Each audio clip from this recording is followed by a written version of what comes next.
ایک وقت ایسا آیا کہ اللہ تعالیٰ نے حضرت ابراہیم کو بہت زیادہ مال عطا فرمایا.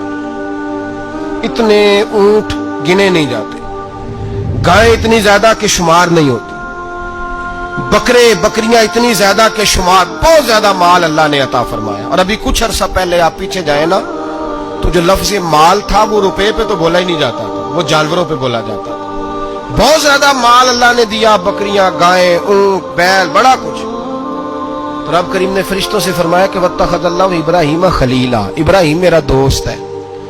تو فرشتے کہنے لگے یا اللہ جسے اتنا کچھ دیا جائے اس نے دوست تو بننا ہی ہوتا ہے، تو نوازا ہی پڑا ہے، اتنا مال، اتنے کھیت کھلیان، اتنا کچھ. اللہ کریم نے فرمایا جاؤ آزمائش کر لو، امتحان لے لو. فرشتہ امتحان لینے پہنچ گیا. حضرت ابراہیم کے جانور چر رہے ہیں چراگاہ میں، حضرت ابراہیم بھی ہیں، غلام بھی ہیں، بہت بڑا ریوڑ ہے. آپ تشریف فرمائے. ایک فرشتہ آیا تو کھیت میں چھپ کے بیٹھ گیا اور بلند آواز سے کہنے لگے سبحان اللہ والحمد للہ ولا الہ الا اللہ واللہ اکبر.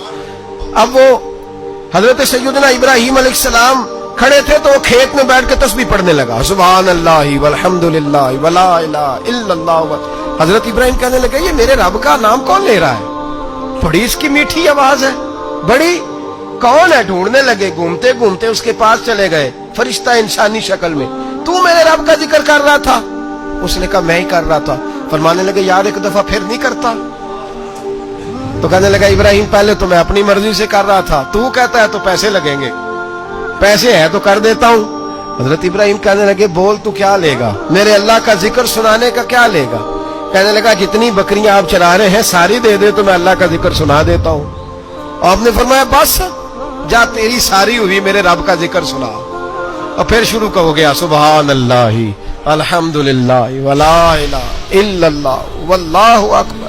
حضرت ابراہیم علیہ السلام کیف میں یار پھر ذرا سنا، نا علما وچ پھسا سانو، تو یار دی گل سنا سانو، ذرا دوبارہ سنا.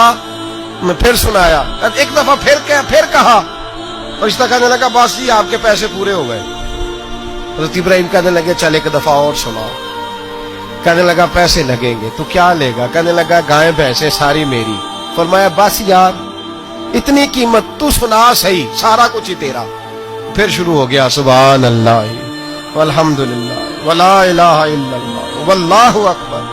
گائیں دے دیں، بھینسیں دے دیں، وہ ذکر سناتا ہے. حضرت ابراہیم کبھی مچلتے ہیں، کبھی روتے ہیں، کبھی آہیں بھرتے ہیں. تو میرے رب کا نام لے رہا ہے، ذرا پھر سے لے. کیف جاری ہے. کہنے لگا بس بھائی. حضرت ابراہیم فرمانے لگے تو اور لے لے جو لینا ہے، مجھے ذکر سنا. اس نے کہا ابراہیم بکریاں میں لے چکا، گائے بھینسیں میں لے چکا، اونٹ رہ گئے، سارے لے لوں گا پھر ذکر سناؤں گا. فرمایا کیا تیرا ہوا، تو ذکر سناتا رہ، میں دیتا ہوں. دے دیا. کچھ دیر ذکر کیا تو اب خاموش ہو گیا. حضرت ابراہیم خلیل اللہ علیہ السلام فرمانے لگے ذکر سنا. کہنے لگا ابراہیم اب تیرے پاس دینے کو کیا ہے، ہر چیز تو میں لے چکا. آپ فرمانے لگے یہ گائے بھینسیں بکریاں چرانے کے لیے تجھے کوئی نوکر ملازم بھی تو چاہیے نا. تو اس طرح کر مجھے رکھ لے، میں روٹی نہیں مانگوں گا، کھانا نہیں مانگوں گا، تو اللہ کا ذکر سناتا رہنا، میں تیرے جانوروں کی نوکری کرتا رہوں گا. حضرت ابراہیم علیہ السلام نے جب یہ کہا نا، فرشتے کی آنکھوں میں آنسو آ گئے.